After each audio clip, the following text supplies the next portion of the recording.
Etienne to Sapporo, sinner to saint.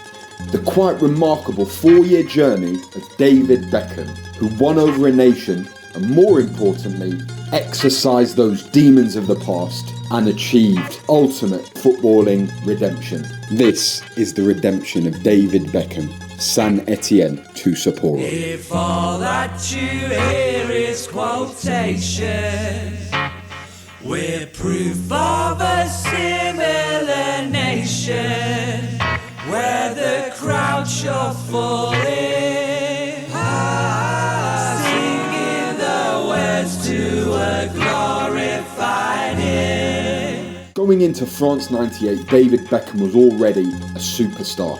He was an established first-team player for an all-conquering United side and was amassing an impressive trophy haul.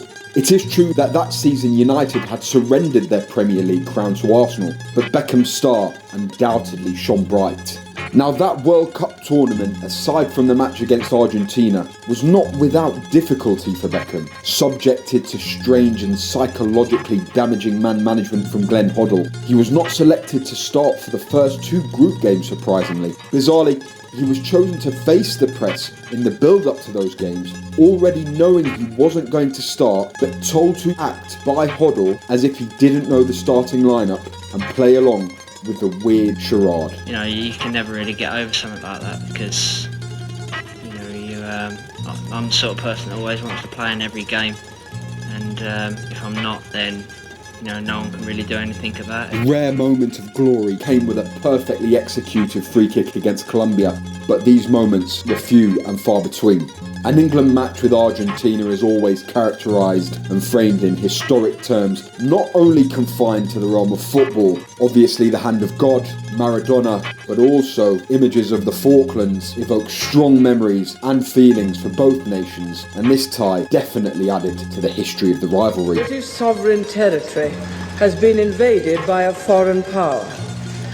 It is a government's objective to see that the islands are freed from occupation and are returned to British administration at the earliest possible moment. The kick, in inverted commas, at Simeone, not strong enough to knock over a sick toddler, will be etched in every England fan's memory who witnessed it forever. Beckham recently called the infamous moment the best moment of his career. Now, hindsight has afforded him that luxury, but the aftermath cannot be described as anything but a living nightmare. Derided by everyone, he was subject to a torrent of abuse from idiotic fans and media alike.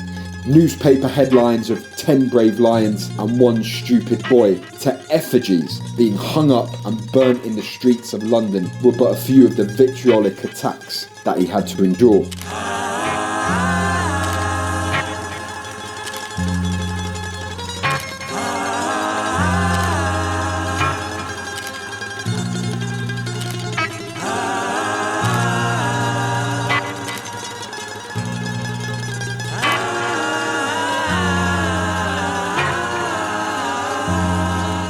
Whatever the trials and tribulations that faced him, Beckham stood up to the full force of their attack, ready to face the consequences. As the famous saying goes, he did his talking on the pitch.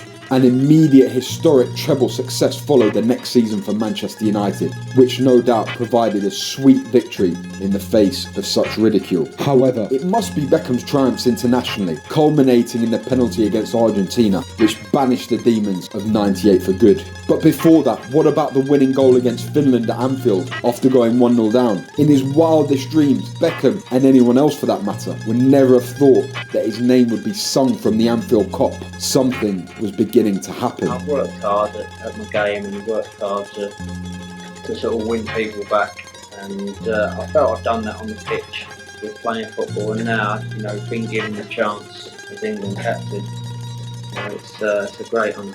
And what about captaining the England side to that historic 5-1 destruction of the Germans in their backyard? And what about the virtuoso display against Greece, single-handedly dragging England to Japan? Forget the free kick for a second. He covered every blade of grass, took men on relentlessly, and tackled ferociously for the entire 90 minutes. He was a man who, despite bearing the hatred of an entire nation, ran himself into the ground for them.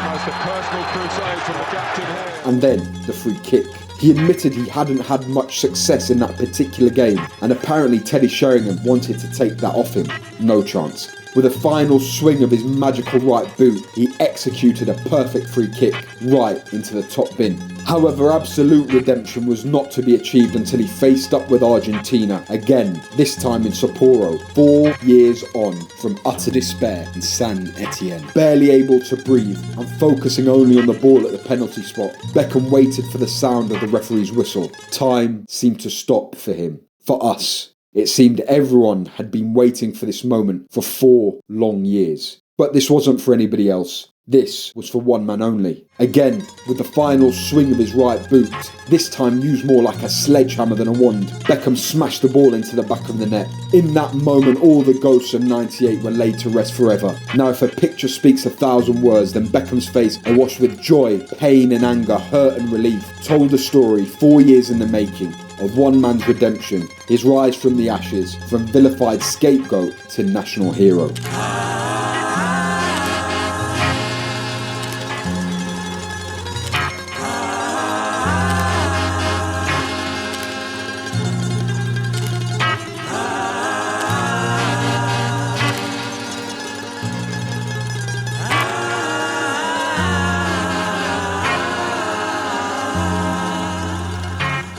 We're treading